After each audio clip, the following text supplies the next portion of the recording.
Okay. Hi, everyone. Welcome back to another episode of It Depends, I Guess podcast. I am Jackie. I'm Caroline. And at the back, we have DJ. Welcome to another episode. Episode 10 of season 2. I've been keeping count. Yes. Just another episode. We're in season 2. And Yes. We've been doing amazing. Thanks for all the feedback, Yes. the comments. Yes. On Support, YouTube. subscribe, tell a friend to subscribe, tell another friend to Yes. subscribe on all your 6 accounts. I know you have, Yes. everyone has at least 2 YouTube accounts. Yes. And also I encourage everyone with a WhatsApp group. If you have family members in Yes. your Yeah, WhatsApp that's group, true. share our link. We'd love to have more views and comments and more support. Yes. Yeah. Thank you. All right. You week. Oh, I'll let you start on that one. Yeah. It's Your not even a high. It's not even an. It depends. It's just fuck it. Yeah. Like fuck. There was a Ugandan Olympian, Rebecca Cheptegei, Yeah. who lives in Kenya. This week, no, the other week, her alleged partner, husband, whatever he was, anyway, he doused her with petrol and lit her on fire. So initially she was hospitalized with 80% burns on her body, 80% of her body. And unfortunately, she succumbed to the injuries and passed away. Yeah. The man is also got burnt in the process of burning her. So, but I think maybe it's only like 30-40%. He's still in hospital. Hopefully he's chained to some beds and goes straight from there to prison. To jail. And may those wounds never heal. Yeah. May they be full of pus. Oh my. Isn't it sad that this is not the first time that this has happened? No, it's especially to our athletes. There was Agnes Tirop in 2021 who was killed by the husband. I think he was he faced the full arm of the law. There was another one as well. Yeah. There is a lot of violence that happens in this community of athletes, and I don't know where it stems from or if you've read anything. So, I don't even know if it's just that community because femicide in Kenya has been on an all-time high. Yeah. Right? So there's certain communities where there's a much higher amount of, they call it domestic violence, but I think there's a new term now, like spousal violence, something. But there's a lot of, to be fair, there's a lot of domestic violence that happens. Yeah. And then now there's just been even just more cases of like just women just being killed, which is extremely disheartening. Yeah, it is. Yeah, extremely so. Yeah.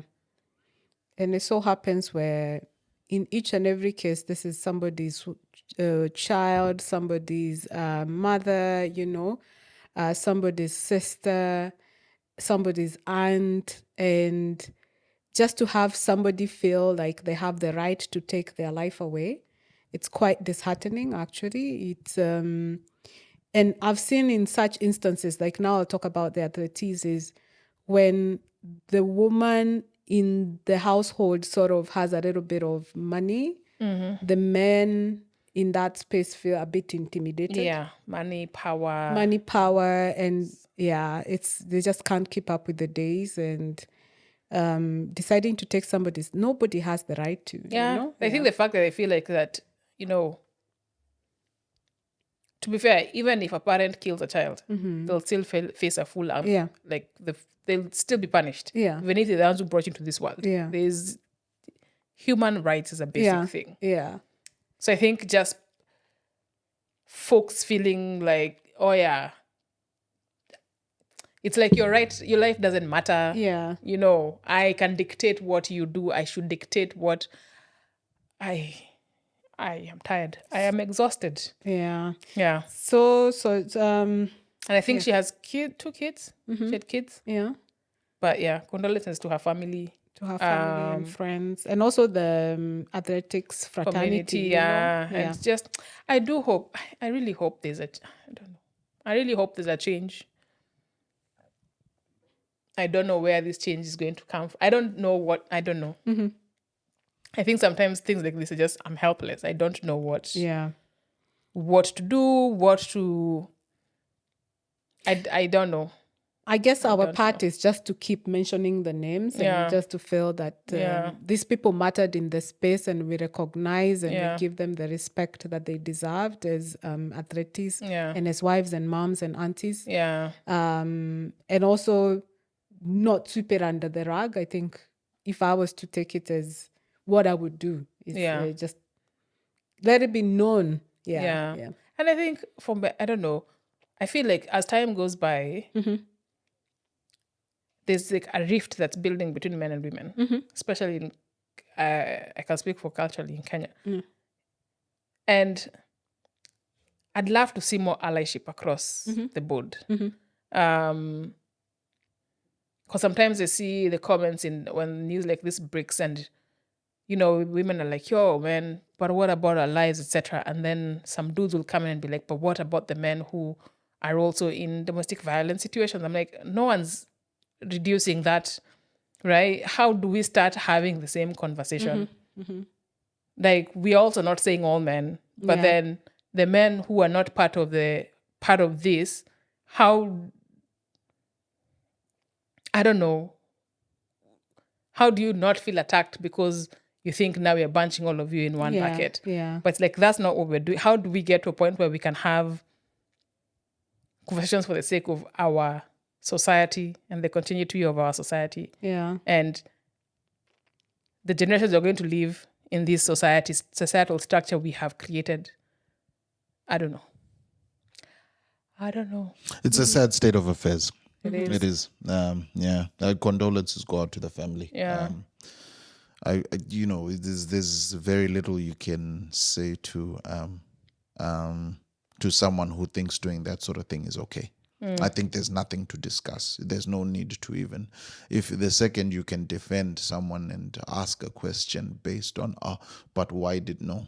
I don't think, it's the saddest thing I've heard this month anyway. Yeah, it's sad. Nobody owns anyone. No. Yeah, that's true. Yeah. All right. Was there any other for the week? I think that was the big. I don't think there's anything else to say after that one. All right. Okay. Switching gears. Switching completely. Well, here's a question. Okay, bring it on. Should you prioritize retirement planning over enjoying life now?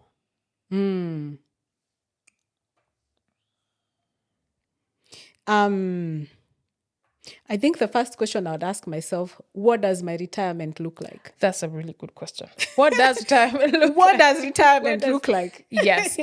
For us, because it looked different for our parents. Yes.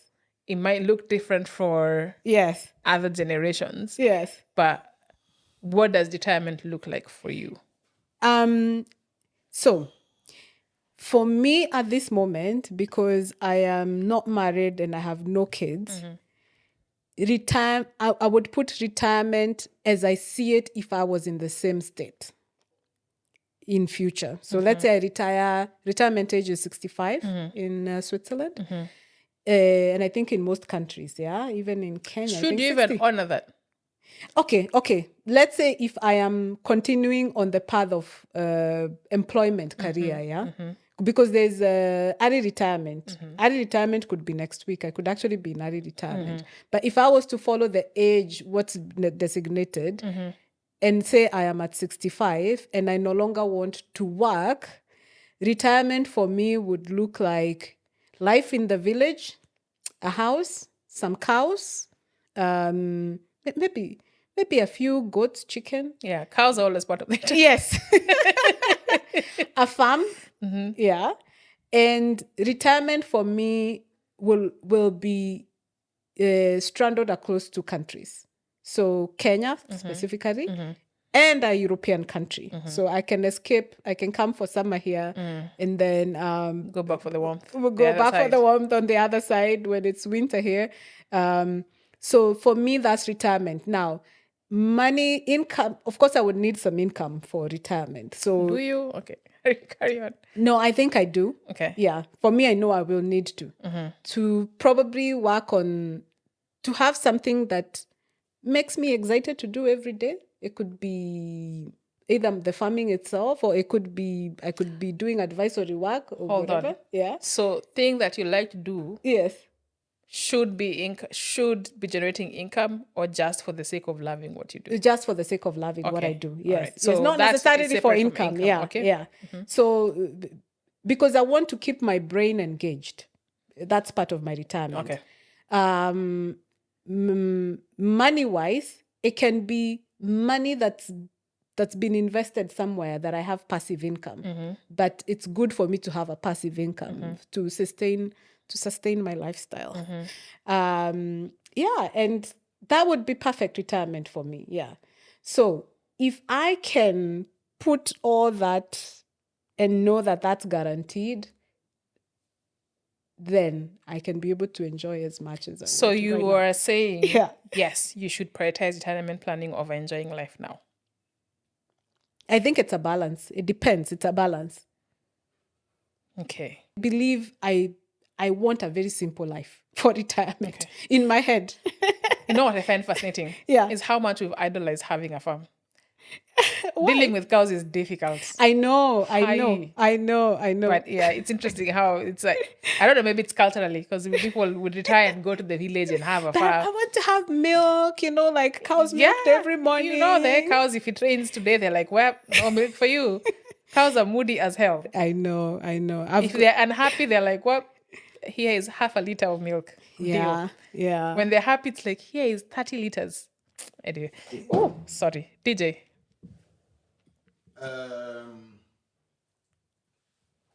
I think. Let's start with, do you think,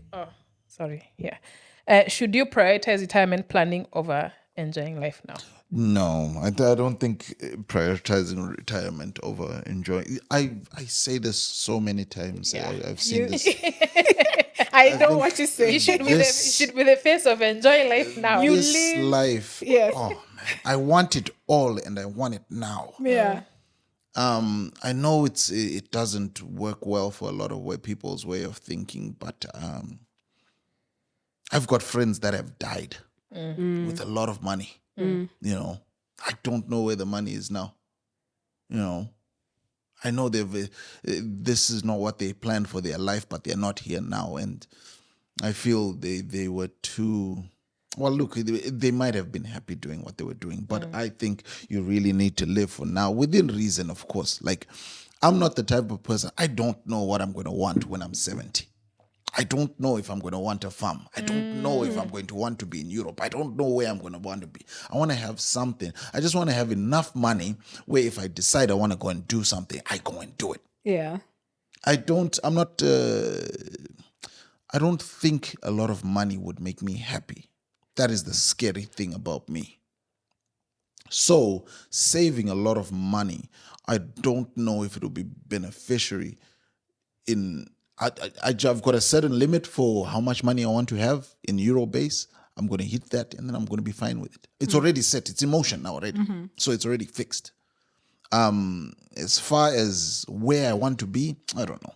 I'll figure it out when I get there. That's if I get there. Or else I'm going to have a damn great time with this amount of time that I'm here for. And I'm going to enjoy it and leave nothing for nobody. You know, we'll come to that. We'll come to that. For nobody. For nobody. Leave nothing for nobody.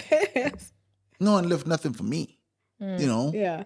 So I think a lot of the time it doesn't sound like, it sounds very selfish and very what's this word?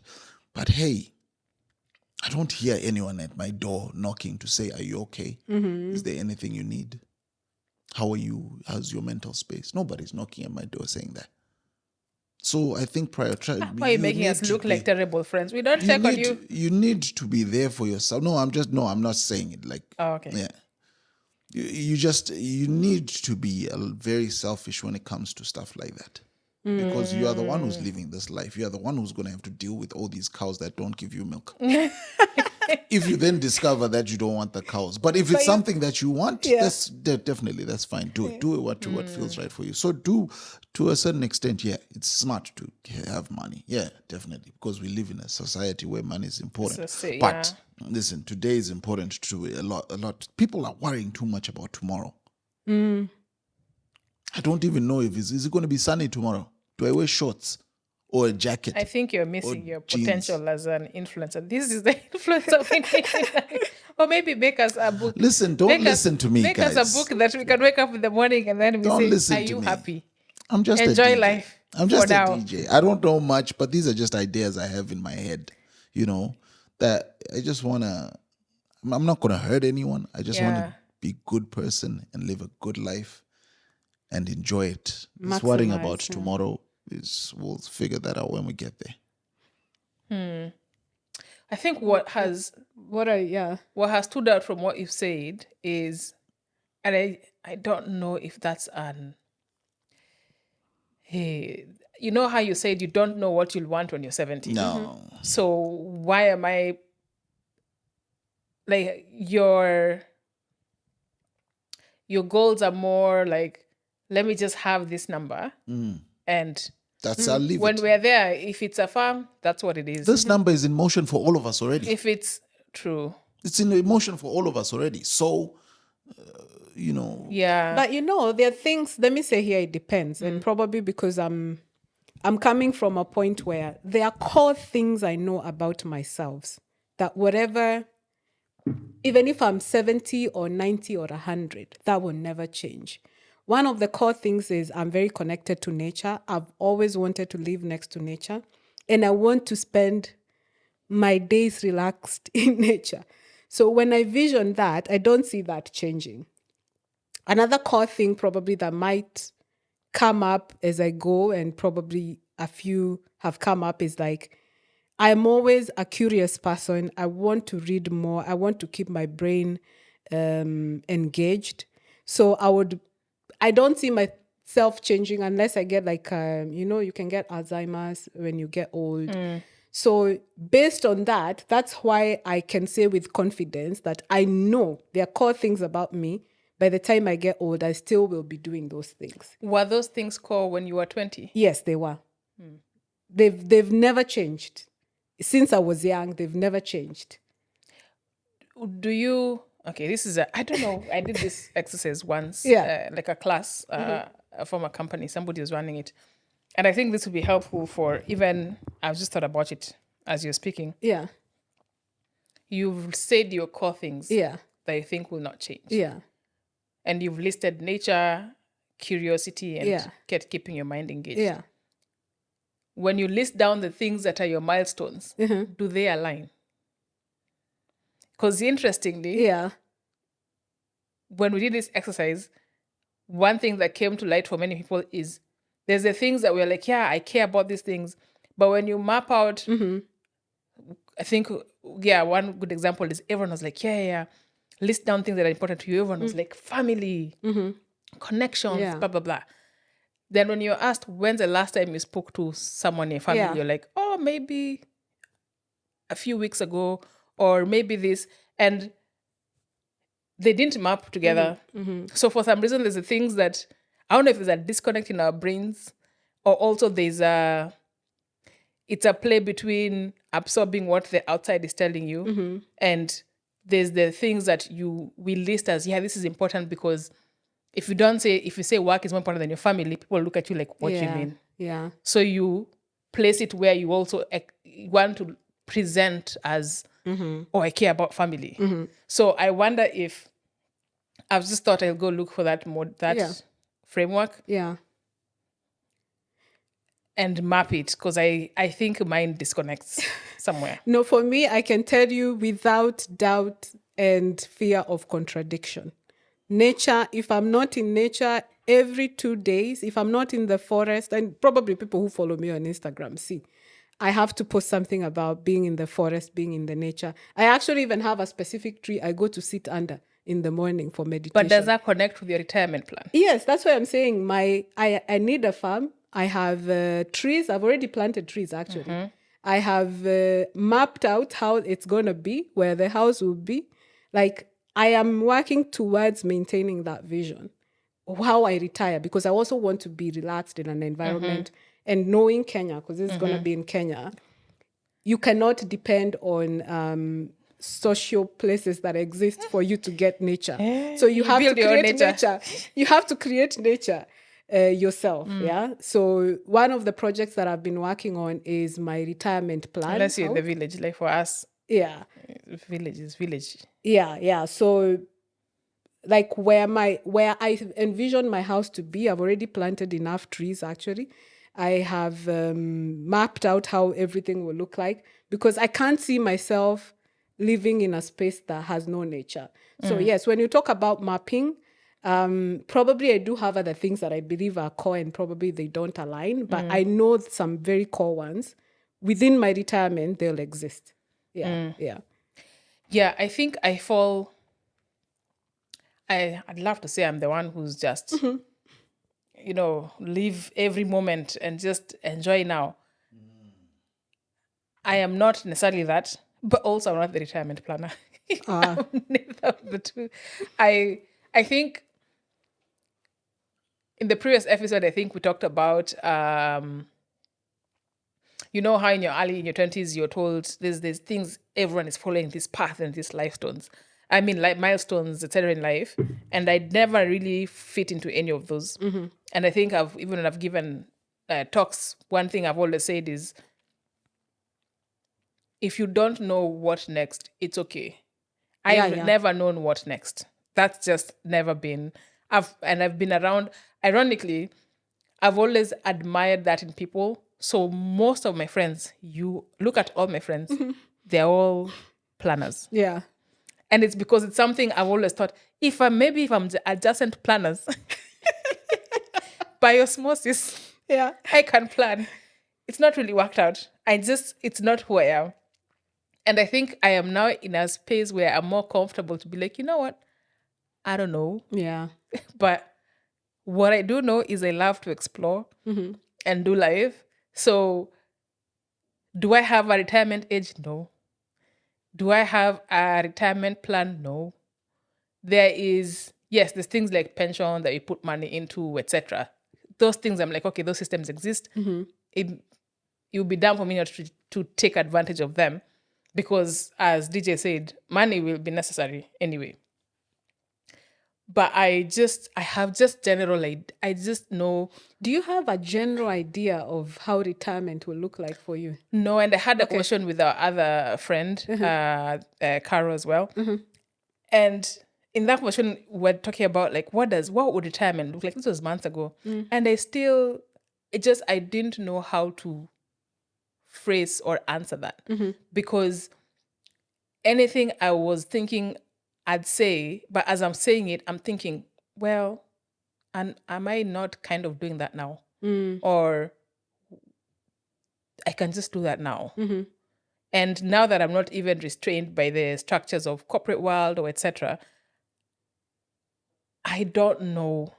And frankly, I'm not stressed about it. Maybe I should be. No. But frankly, see, we say this life has no formula. And actually putting yourself in societal structures sometimes is for detriment, Yeah.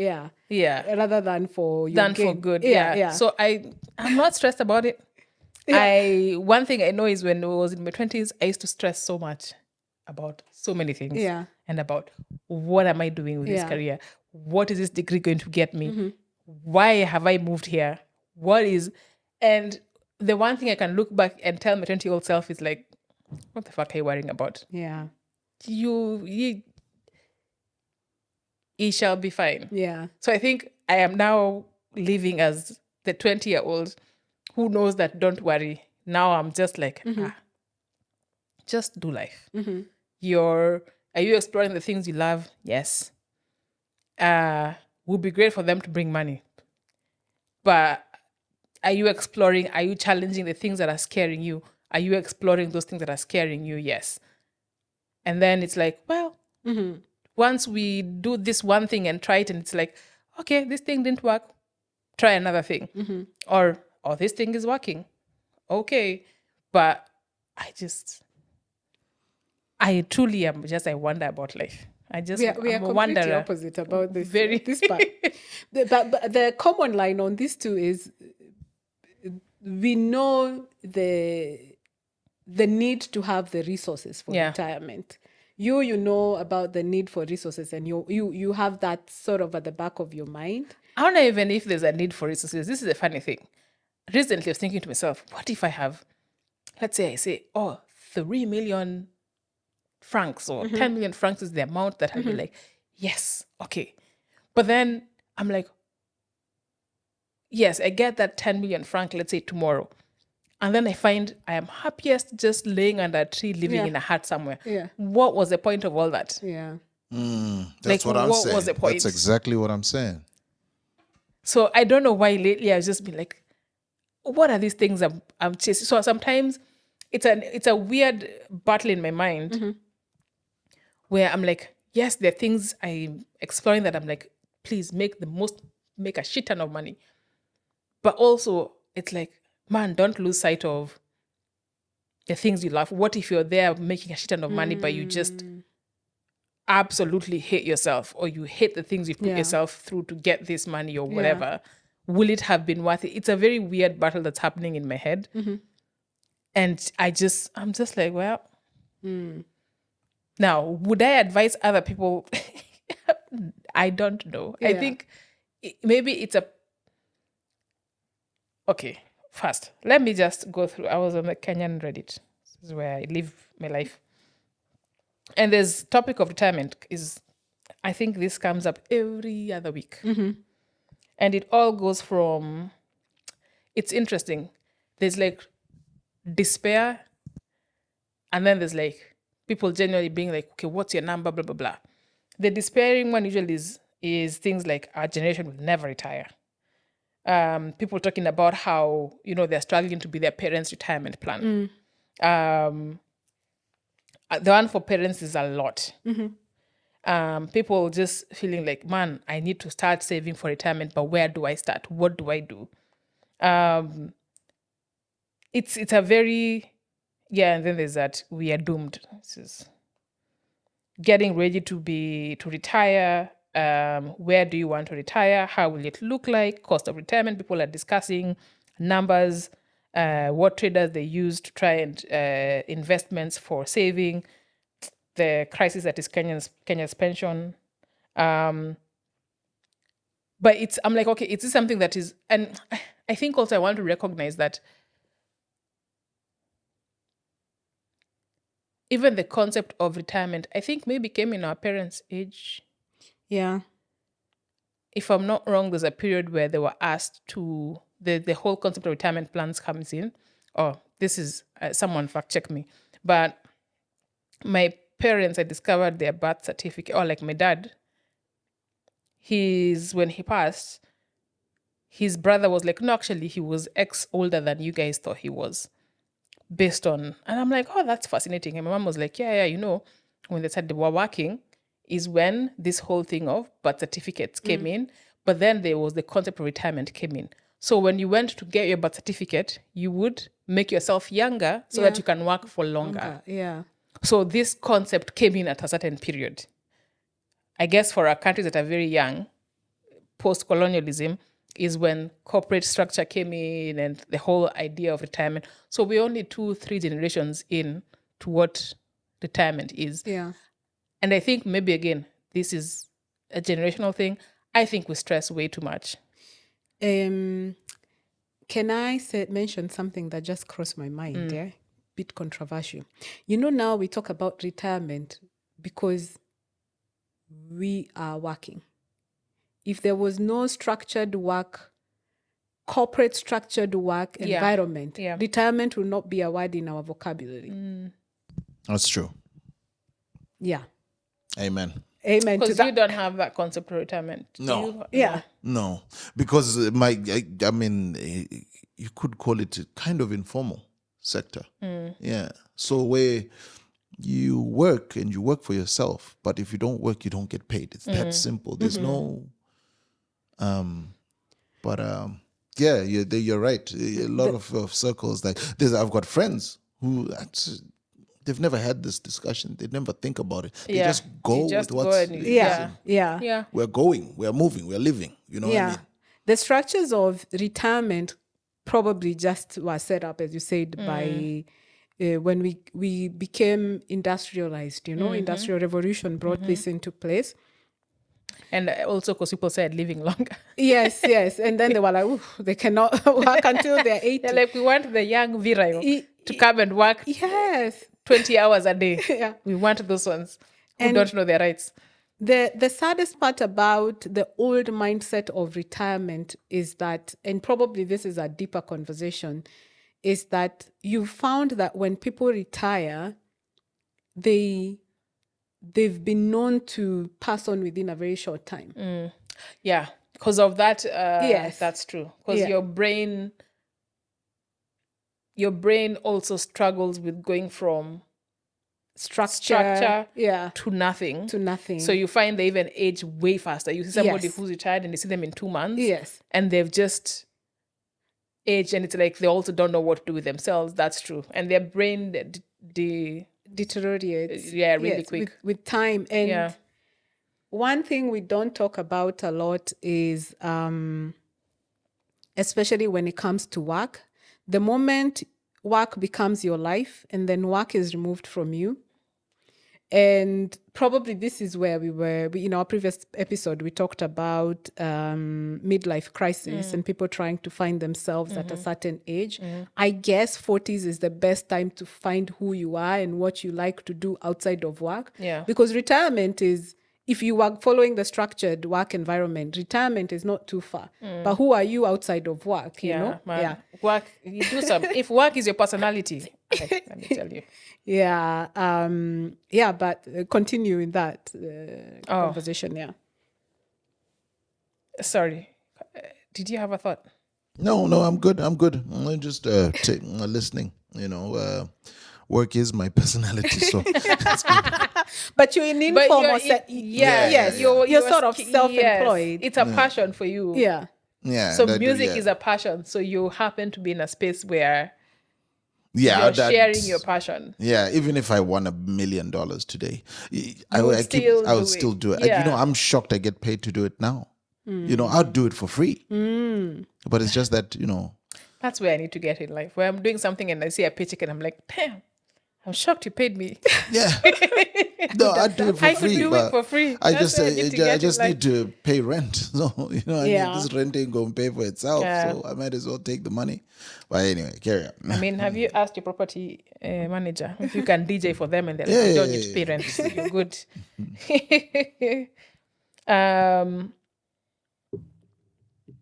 I have completely lost my train of thought.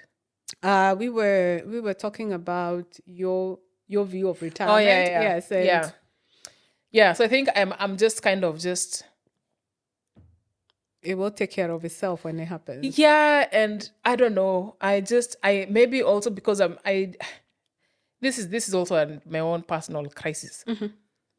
I don't want. I feel like I got into sort of a rut of sorts. I was stuck in a rut, but I wasn't aware I was stuck in a rut, and I made myself okay with where I was at, and kind of convincing myself that this is fine, and I'm going to this is what I'm exploring, blah blah blah. It's fine, and so now that I am I'm more open and exploring and being like I'm open to whatever. These are the things I'd like to explore, etc.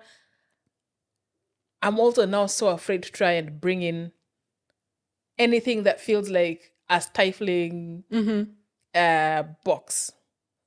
Like I'm just so averse with anything. I'm like no. Because I'm afraid of falling back into that boxing rat. yourself Yes, into something. and being comfortable with that. Yeah. That's a part that pisses me off, that I was comfortable with it. So I'm so afraid that I'm like, no boundaries, just Be free. Yeah. And literally, I'm living life in a format that is like, well, she don't work out. Yeah. I'll go milk our cows. I'll go run our milk factory. DJ's relatives may give me some land in Zim. I might go start dairy farming in Zim. There you go. I'm just like, just assume I'm trying to live as if, what if I'm not here tomorrow? Would I, or if I'm told, hey, you only have a week to live. I don't want to be like, shit, it's a week. Okay, now I need to try and fix. And for some reason in my head, the concept of retirement, when I start thinking about it too deeply, makes me feel stifled. Let me give you my version of why I'm a planner for this. I realized at some point in life, no one is going to save me from anything. I have, as bad as it might sound, I have nobody to depend on. Like, it's just me. And that thought scares the shit out of me. Oh, let me not add what was. I'm like, what?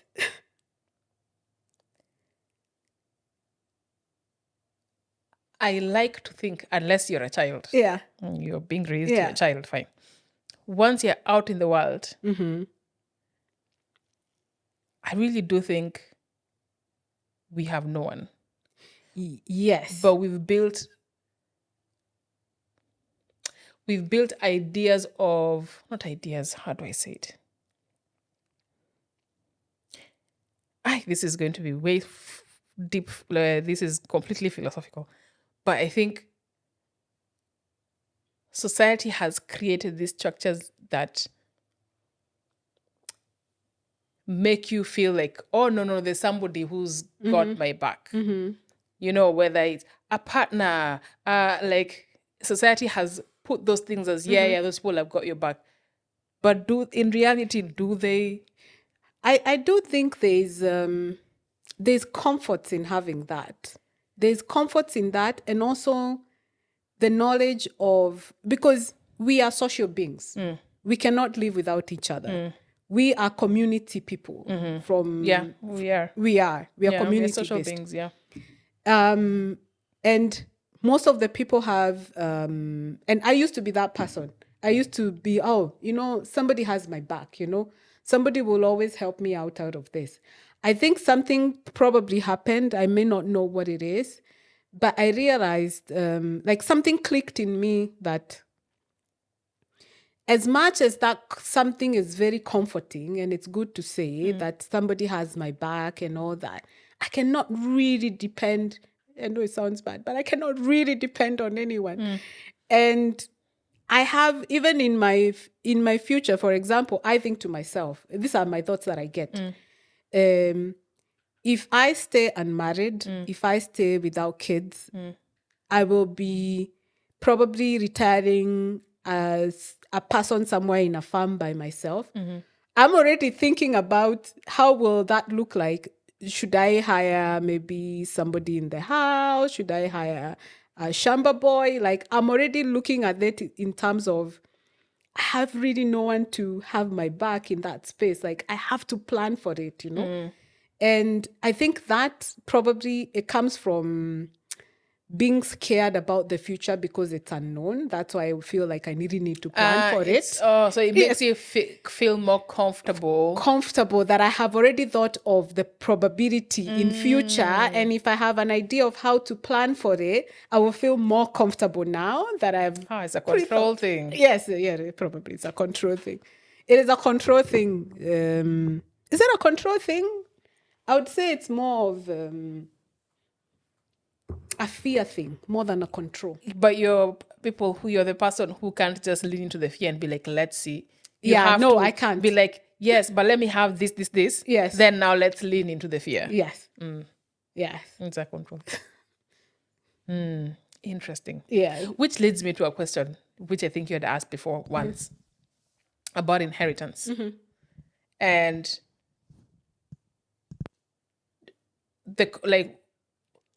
do you think people should even think about inheritance? And especially if you're somebody who, let's say, is not going to have children. No, chop your money. Huh? Chop your money. Chop your money. Actually, save it, make it a nice package for your own retirement. You're leaving the money for who? Wow. And unless you have, maybe, there are people who have courses that they really put into. For example, if you care about like dogs, or if you have like a children's home, you're educating kids, children for education funds, education funds. Yeah. Like you can have probably a trust or something in place that takes care of this when you're gone. But if this is not something you care about, as DJ said, live for now. Like chop your money and plan to chop your money as long as life allows you to live, If you had kids, would you think about it differently? Definitely. Definitely. 100%. If I had kids, I would. If I had kids, inheritance would be in the form of I own a property in Switzerland, let's say. They can have that, but no money. Like no stipend or... No, maybe a trust that is going to benefit them in terms of if they're ever looking to like start a business or whatever. But like just cold hard cash, I don't think so. Yeah, I've rarely seen people who've gotten cash inheritances, and again, this is culturally for us. And I feel terrible saying it because also we're like, we should think about generational wealth, and I'm like, yes, we should think about generational wealth, but I don't think generational wealth is just cold hard cash. It can be cash in the form of it's a trust, and they can withdraw it to go for a down payment for a house. Then yes, but just like living stipend, I don't know. Yeah, that will end when the kids are 18. Yeah, I don't know. They're out of school. Yeah. But I think in terms of systems, when I think of generational wealth, I think of systems that work generationally. I don't think it's just, unless you have Beyonce money, that can go down generations. But if you just have... Rihanna is a better example. Yes. So if you have Rihanna money, that makes sense. But honestly, and this sounds terrible, if I have kids and I leave them $1 million, even $1 million, that ends with them. It's a wrap. That's true. But if I've not built systems where they understand about growing money, about blah, blah, blah, about here's a family business, go to business school, you come in and then you run this business. And then if in my lifetime, this business is worth $1 billion, when you come in, it's now 2 billion, 3 billion. Yes. But where I just work hard to leave you $1 million, that will go. So that's ended that generation. I don't know how that's generational wealth. Yeah, no, I hope most of the people who talk about generational wealth, they're not talking about leaving hard cash to their children, and their great-grandchildren. They're talking more of structures in place to... I truly hope so. ...elevate and uplift these people, whether it's like setting up businesses or, passing down, making them part of the businesses that are running, or even owning the property, something like that. Yeah. Because I've seen instances where you give cash to somebody who has not probably learned the pinch of the cash, and it's spent within a few. I've seen people who built businesses, then unfortunately passed on, and the business crashes. Yeah. And then now all properties are in auction, and like there's just, and I'm like, and that person probably didn't spend enough time with the family because they were sacrificing it for the money for them. And then it's just no generation, it's just gone. Yeah. Hi. Our part of Kenya is known for this so much, Ooh.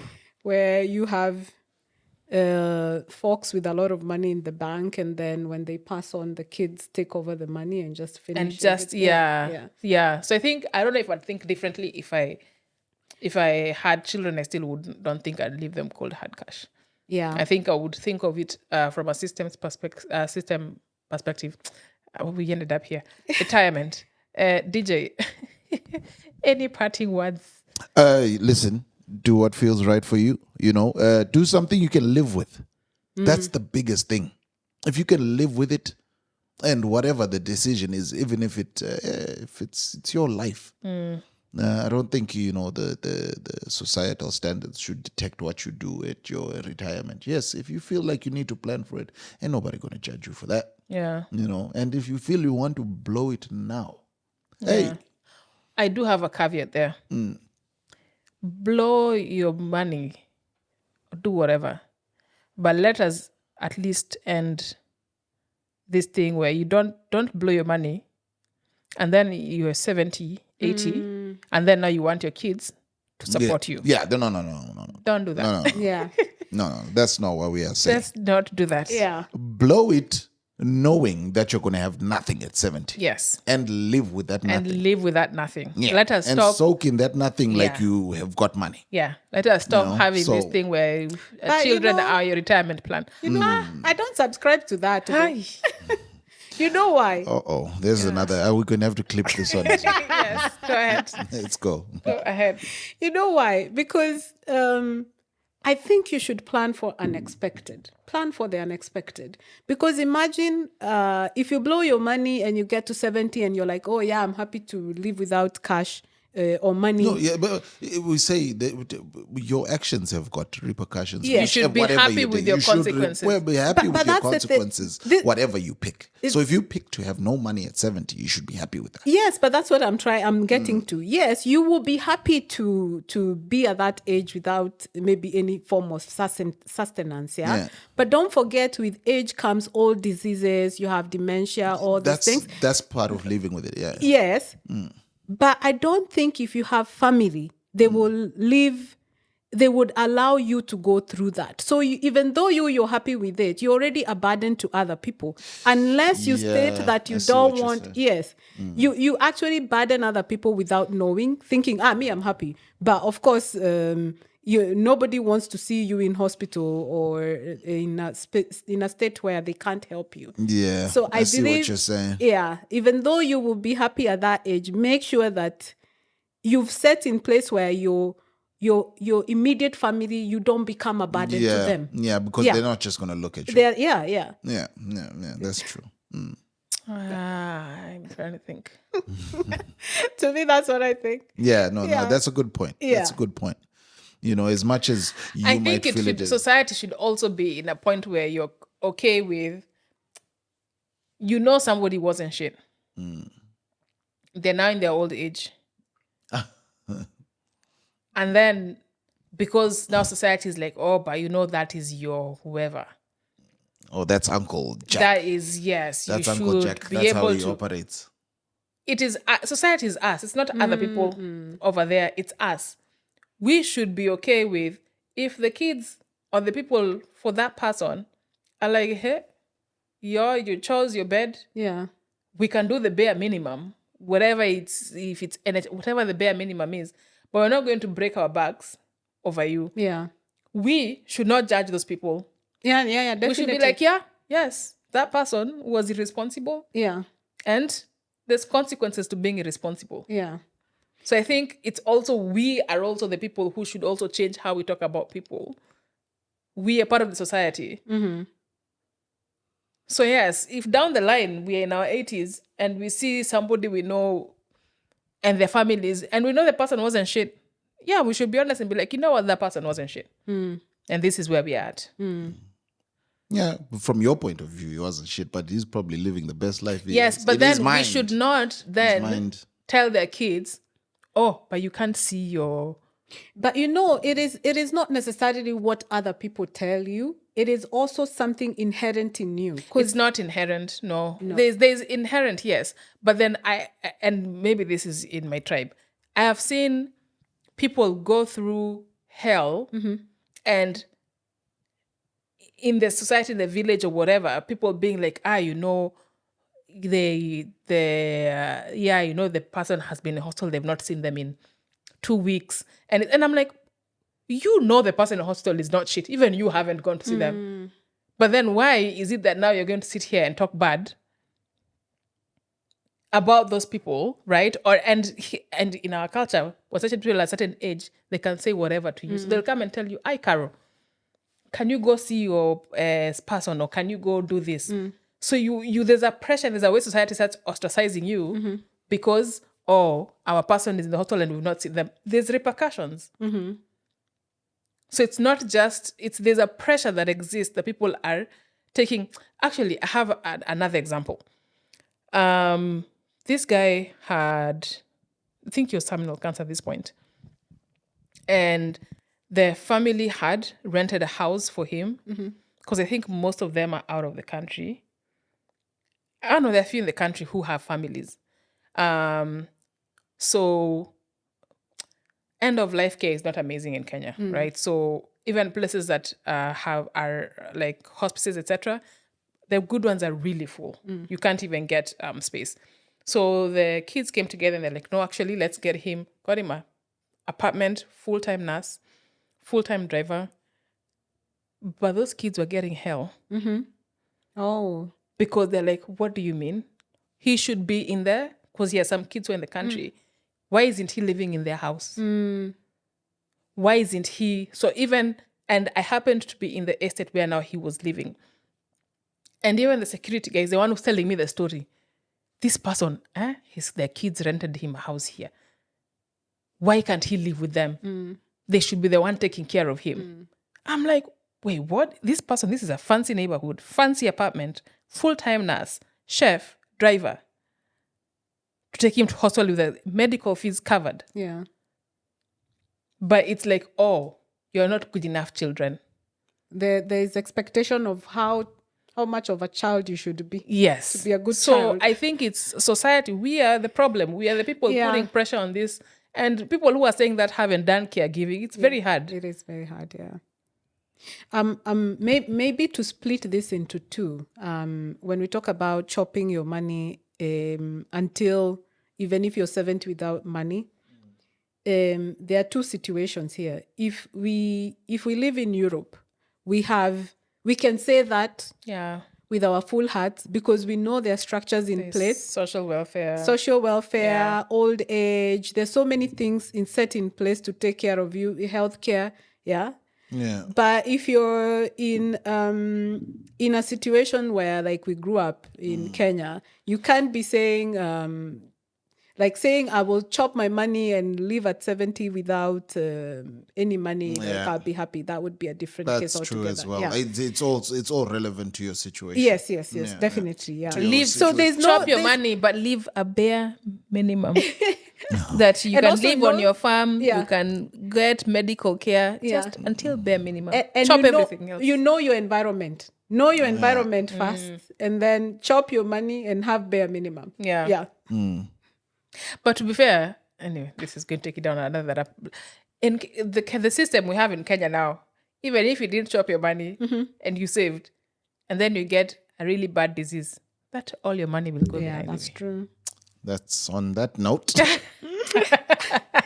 To chop or not to chop? To chop or not to chop? I don't know. But I mean, do as you will with your retirement. Yeah. So I don't know. I need retirement therapy. This is what I need. There's no handbook to these things. There really isn't. Yeah. There's no you just do what needs to be done. Yeah. We don't have guidance yet. Yes. Okay. Thank you. See you next time.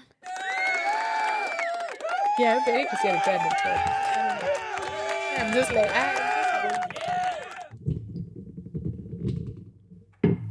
me.